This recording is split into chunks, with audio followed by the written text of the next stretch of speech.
করেছি, অনেক গুনাহ করেছি।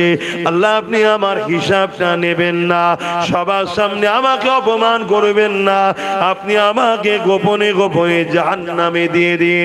আমার আল্লাহ পাক বলবে বান্দারে লা তাখনাতু মির রাহমাতিল্লাহ, আমার রহমত থেকে নিরাশ হয়ে যাস না রে বান্দা।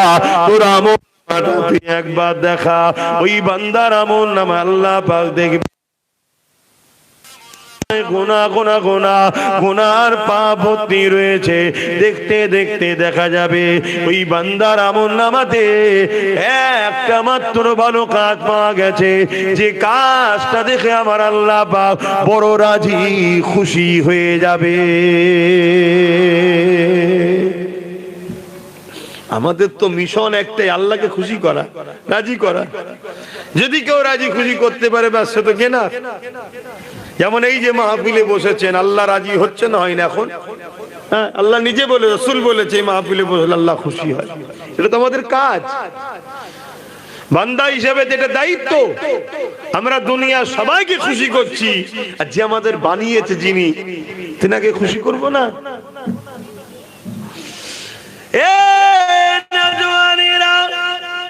আল্লাহ পাকে কাজ দেখে বড় খুশি হয়ে যায়, বলবে ওরে আমার বান্দারে, শুধু অন্যায় আর অন্যায় করেছি, ভালো কাজ তো কিছু করিসনি রে বান্দা। তবে বান্দা তোর একটা ভালো কাজ আমি দেখেছি, যে কাজটা দেখে আমার বড় পছন্দ হয়েছে রে বান্দা। বান্দা রে বল তুই কোথায় যাবি? ওই সময় বান্দা সুন্দর একটা কথা বলবে, ও রব্বি আল্লাহ, আমার তো কোনো ভালো কাজ নেই, আপনি যদি দয়া করে আমায় জান্নাত দেন তবে আমি আপনার জান্নাতে যেতে পারি। এ নওজওয়ানেরা, আল্লাহ বড় খুশি হয়ে যাবে। আল্লাহ খুশি হয়ে যে বলতে লাগবে বান্দারে ঠিক বলেছি বান্দা, যা যা, আমি আল্লাহ তোর পাপ অন্যায়কে চেপে দিলাম। বান্দা যা, আমি আল্লাহ তোকে জান্নাতি ঘোষণা করে দিলাম। এই যুবকেরা, তরুণেরা, এটা ময়দানে মাশরে ঘটবে একজন বান্দার সঙ্গে। আল্লাহ আমার রাসূলের দ্বারা জানিয়েছে ওই বান্দার ভালো কাজটা কি থাকবে। ওই বান্দার ভালো কাজ হবে এটা, প্রচন্ড গরমের সময় এক আল্লাহ পাকের সৃষ্টি পশু এমন করে একটা জায়গায় বাঁধা ছিল, যে জায়গাতে সূর্যের আলো লেগে যাওয়ার দরুন সূর্যের তাপে তো এই পশুটার জিহ্বাখানা বাইর হয়ে গেছে, গরমের চোটে পিপাসা কাতর হয়ে গেছে। এই বান্দা দেখে বড় দয়া লেগেছে, কেননা পশুটা বাঁধা ছিল, যেতে পারছে না রৌদ্র থেকে। এই বান্দা তাকে ছাওয়ায় বেঁধে পানি পান করিয়েছে। এই দেখে তার মনে বড় দয়া হয়ে করেছে। আমার আল্লাহ পাক বলতে লাগবে, আমার বান্দারে, আমার সৃষ্টি পশু যখন বাঁধা ছিল, সে অসহায় ছিল, পিপাসায় ছিল, তুই তার উপরে দয়া দেখিয়েছিস। আমার দয়া নিয়ে যদি তুই তার উপরে দয়া দেখাতে পারিস, আমি আল্লাহ রহমান রহিম দয়ার মালিক, আজকের দিনে তুই বাঁধা রয়েছে, তুই অসহায় রয়েছিস, এখান থেকে তোর কোনো বাঁচাবার কেউ নাই। এই অসহায় বিপদের দিনে কেন আমি আল্লাহ তোর উপরে দয়া দেখাবো না? যে আমি আল্লাহ দয়া করে তোকে জান্নাতি বানিয়ে দিলাম। আরো জোরে বলুন সুবহান আল্লাহ।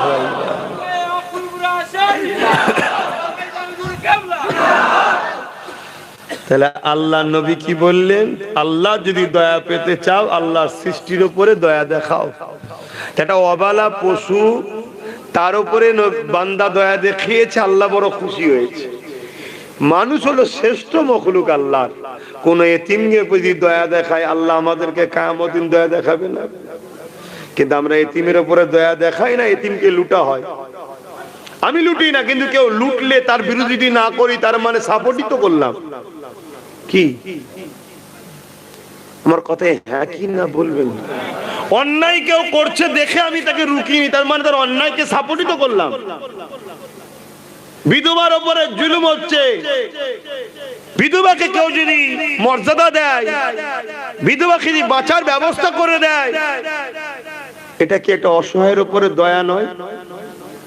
তা করা তো দূরের কথা, আজ বিধবাদের অধিকার হরণ হচ্ছে, তাদের উপরে জুলুম হচ্ছে।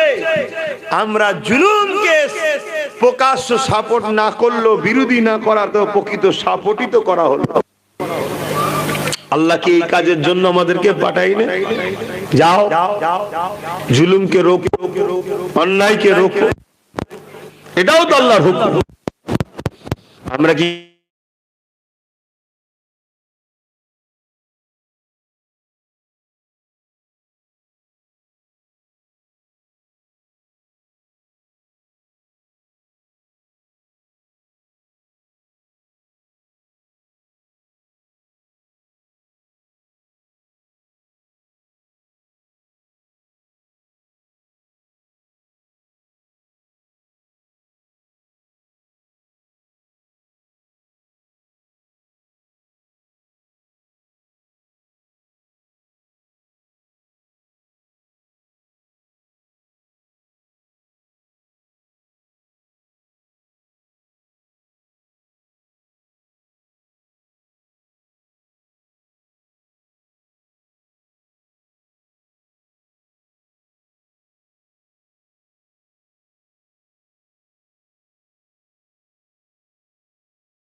ইসলাম শুধু ভালো কাজ করার শিক্ষা দেয়নি, ভালো হতে হবে, ভালো কাজ করতে হবে, যেমন অন্যায়কে মিটাতেও হবে, এর নামও ইসলাম। জোরে বলুন সুবহানাল্লাহ। কেউ নামাজ পড়ছে, দাঁড়িয়ে রেখেছে, ভালো কাজ, খারাপ কিছু নয়।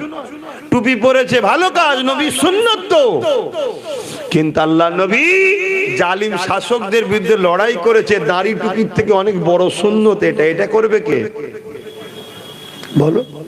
দস্তকান বিছিয়ে খানা খেচ্ছ, ভালো কাজ, আল্লাহ রসুল করেছে, সুন্নতে সওয়াব পাবে। কিন্তু আল্লাহ নবী এই জমিনের উপরে গরিব এতিম অসহায়দের পাশে দাঁড়িয়ে রোম থেকে শুরু করে, কেসরা থেকে শুরু করে, কাইসার থেকে শুরু করে আবু জেল উদবার বিরুদ্ধে লড়াই করেছে। আজকের এই জালিমগুলোর বিরুদ্ধে লড়াই কি করবে? তা না করে এদের সঙ্গে আমরা মুসলমান ভেতরে ভেতরে সব লেনদেন আছে না নাই? তাহলে বলুন, আল্লাহ পাক বলছেন কোরআন সূরা বাকারাতে, আমাকে আমার হাবিবকে ছেড়ে যাদের তোমরা প্রাধান্য বেশি দেবে, আমি আল্লাহ তাদের হাতে তোমাদেরকে মিটাবো। আজকে মিটাচ্ছে না মিটাই না? আমাদেরকে মিটাচ্ছে কারা? যাদের হয়ে একদিন আমরা বুথ দখল করেছি, যাদের হয়ে লড়াই করেছি, যাদের হয়ে মারপিট করেছি, যাদের হয়ে প্রচার করেছি, যাদের হয়ে অনেক কিছু আলোচনা করেছি, তারাই মিটাচ্ছে তো নাকি? খোদার মার দেখেছেন, কিচ্ছু করার নেই, কিচ্ছু করার নেই। এখনো সময় আছে, এখনো সময় আছে, পরিবর্তন হয়, আল্লাহর হয়ে যান, নবীর হয়ে যান। অনেক কষ্ট করেছে নবী আমার এই দিনের জন্য, সেই দিনের পাহারাদার হও, দিনকে খেয়াল রাখো। দিনের বিরুদ্ধে কোনো কাজকে অ্যাকসেপ্ট করা যাবে না। আমরা উম্মতে মুহাম্মাদি, আমরা শরাবের বিরুদ্ধে। যে সরকার শরাবের পক্ষে হবে সে সরকারকে কখনো উম্মতে মুহাম্মাদি শক্তিশালী করতে পারে না। এটা হবে আমাদের আকীদা। আপনি বলবেন আমি গণতান্ত্রিক দেশে বাস করছি, তো কি হয়েছে? কে বলেছে শরাব আমার দেশের পক্ষে চলে? আমার দেশও তো শরাবের বিরুদ্ধে। আমরা উম্মতে মুহাম্মাদি, আমরা দুর্নীতির বিরুদ্ধে দাঁড়াবো। উম্মতে মুহাম্মাদি কখনো দুর্নীতিবাজ, দুর্নীতিগ্রস্ত ব্যক্তিদের পক্ষে, দুর্নীতিগ্রস্ত সরকারের পক্ষে থাকতে পারে না। সমাজে কোনো মানুষ বলবে না আমি দুর্নীতি করি? দুর্নীতি কি সবাই ঘৃণা করে না? করে না? তাহলে উম্মতে মুহাম্মাদি এই দেশে তোমার আমার দুর্নীতির পক্ষে দাঁড়ানো কি সংবিধান নিষেধ করেছে নাকি? না, সংবিধান বলেছে দুর্নীতির পক্ষে থাকো। সংবিধানও তো দুর্নীতির বিরুদ্ধে, ঠিক না বেটি? একদিকে ধর্ম বিরুদ্ধে, দেশের সংবিধানও বিরুদ্ধে, কিন্তু এরপরও আমরা উম্মতে মুহাম্মাদি মসজিদে গিয়ে সেজদায় পড়ে কাঁদি, বলি আল্লাহ তুমি আমায় সাহায্য করো। আর বাইরে নবীর দুশ্মন হয়ে যে নবী যে দুর্নীতিকে মিটিয়েছে সেই দুর্নীতিবাজদের পিছনে ঝান্ডা ধরে ঘুরে বেড়ায়। আমার নেতা, তোমার নেতা দুর্নীতিবাজ জিন্দাবাদ, বলি না? বলি না? আরে দুর্নীতি না বললেও বকলম ওটাই তো বলা হয়। তাহলে আমাদের নামাজ কি হচ্ছে?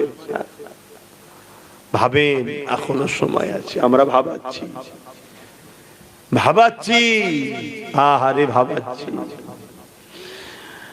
কিয়ামতের দিনে সবার আগে জান্নাতে যাবে আলেমরা। জানেন তো নাকি? আপনাদের এবার হিংসা হবে না তো? বলবেন তা কি না? হিংসা হবে? তোরা আগে চলে গেল কেন?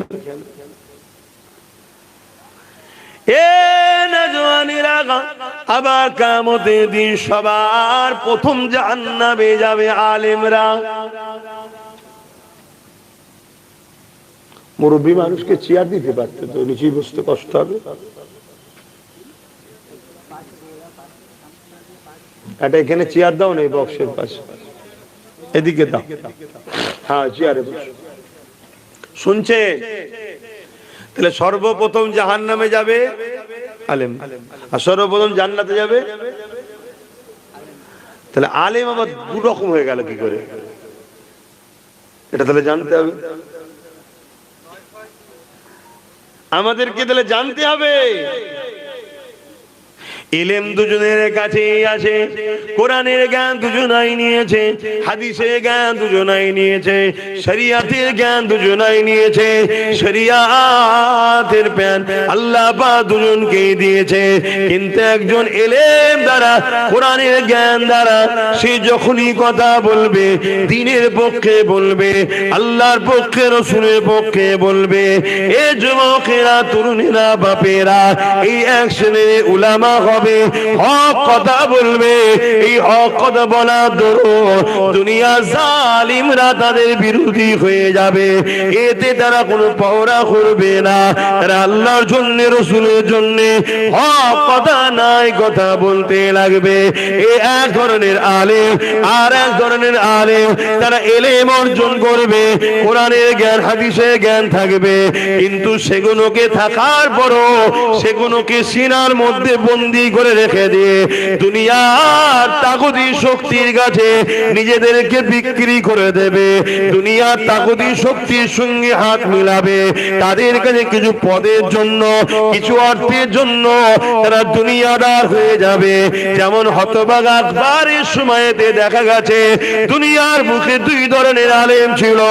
এক ধরনের আলেমেরা দুনিয়ার জমিনেতে আকবরের অর্থ নিয়ে আকবরের রাজপ্রাসাদে রাত্রা প্রাসাদে ছায়াতলে বসে আকবরকে সাথে করে নিয়ে তার অর্থে লোভেতে অর্থ নিয়ে কোরআনের বিরুদ্ধে একটা কিতাব লিখেছিল। ওই কিতাবটার নাম হলো দ্বীন ইলাহি।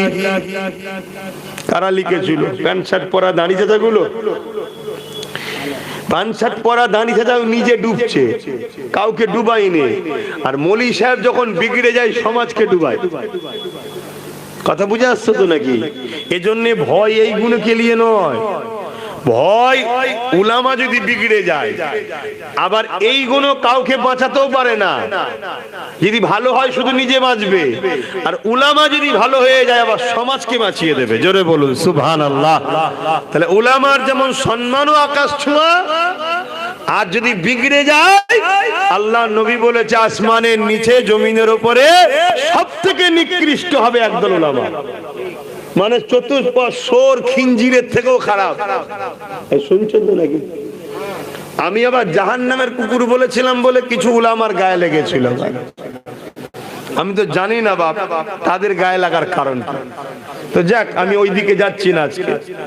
আমি যে কথা বলছি, তাহলে হতভাগা আকবর দ্বীনে ইলাহি কোরআনের বিরুদ্ধে বার করেছিল, তাতে লিখা সহযোগিতা করেছিল কে? আলেমরা। আর দ্বীনে ইলাহির বিরোধী করে বন্ধ করেছিল কারা? নেতৃত্ব দিয়েছে কে? আলেম। দ্বীনে ইলাহির বিরোধী যিনি করেছিলেন হযরত মুজাদ্দিদ আল পেসানি রাহমাহুল্লাহ, তিনি দ্বীনে ইলাহির বিরোধী করেছিল। এই যুবকেরা, তরুণেরা, এর জন্য আকবর মুজাদ্দিদ আল পেসানির বিরুদ্ধে অনেক দুনিয়াদার মুফতি মাওলানাকে লাগিয়ে দিয়েছিল। তারা দিন রাত ধরে মুসলিম সমাজের মধ্যে ডিবেট তৈরি করেছে, মুসলিম সমাজের মধ্যে বিভাজন করেছে, মুসলিম সমাজকে বুঝিয়েছে মুজাদ্দিদ আল পেসানির বিরুদ্ধে নানা রকম প্রপাগান্ডা চালিয়েছে। কারণ আকবর ওই দুনিয়াদার উলামাগুলোকে অর্থ দিত, মাইনে দিত, তাদেরকে পুষে রেখেছিল। আর মুজাদ্দিদ আল পেসানি আল্লাহ পাকের সাহায্যে কোটি কত মানুষকে নিয়ে, তাদেরকে সাথে করে নিয়ে আকবরের বিরুদ্ধে লড়াই করে গেছে। এই লড়াইয়ের শেষ পর্যায়ে বিজয় আল্লাহ কাকে দিয়েছিল জেনে নাও। বিজয় আল্লাহ দিয়েছিল আল্লাহর ওলি মুজাদ্দিদ আল পেসানিকে। আল্লাহ বিজয় দিয়েছে। কিন্তু অনেক জুলুম হয়েছে হুজুরের উপরে, এমনি এমনি হয়নি। অনেক জুলুম, জেলে পর্যন্ত হুজুরকে ঢুকিয়ে দিয়েছে। সব ইতিহাস তো জানো না? ইতিহাস জানো? এই যে আজকে নতুন একটা আবহাওয়া উঠছে না, একদল আলেমরা জালিম নেতাদের দিকে আছে না নাই? আমি নাম ধরে বলছি, বর্তমান এখনো একদল মুফতি মাওলানা মমতার সাথে আছে, আছে না নাই? এগুলো সব শয়তান মার্কা মৌলী সাহেব। কেন এ প্রকাশ্য ইসলামের বিরুদ্ধে গেছে না যায়নি? হ্যাঁ, আগে ছিল না, আলাদা কথা। এখন যখন শয়তান ইসলামের বিরুদ্ধে চলে গেছে, আর শয়তানের সাথ কি আলেমরা দিতে পারে? আগে যখন বিরোধী করেন দুনিয়াবি স্বার্থে চলো, কেন বড় শয়তানকে রুকার ব্যাপার ছিল তখন কি? এখন বড় শয়তান ছোট শয়তান মেয়েকে সব এক শয়তান হয়ে গেছে। ও আইন করা শয়তান, এই আইনকে সাপোর্ট করা শয়তান। কথা বুঝে আসছে না? নাই তো সেই জায়গায় তো সেদিনও ছিল, এটা নতুন নয়, এগুলো জানতে হবে। আর না হয় আমরা ওয়াজ করলে, বিরোধী করলে আপনারা তখন ভুল বুঝবেন আমাদেরকে। আর যখন ইতিহাস গুলো জানবেন তখন ভাববেন আরে ব্যাপার বুঝার আছে। যেমন ব্রিটিশ এদেশে ছিল, জানেন তো? ব্রিটিশরা জালিম ছিল না? ছিল না? কত বড় জালিম ছিল! আমার ভারতের ধন দৌলত তো চুরি করে নিয়েই গেছে। আমার ভারতের ধন দৌলত, সোনা দানা, হিরে জহরত, দেশে যা ছিল সব তো নিয়ে পালিয়ে গেছে।